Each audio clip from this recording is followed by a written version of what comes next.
ஜென்மம் தாண்டி ஒன்ன தோளில் தாங்கணும்.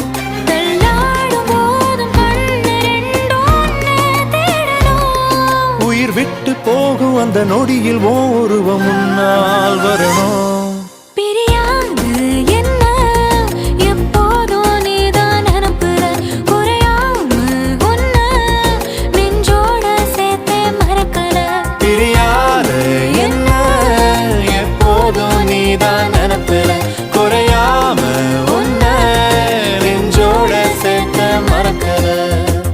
ஏதேதோ ஆசை நெஞ்சில சொல்லத்தான் தெரியல, உன்னால கண்ணு தூங்கல, எதுக்குன்னு புரியல.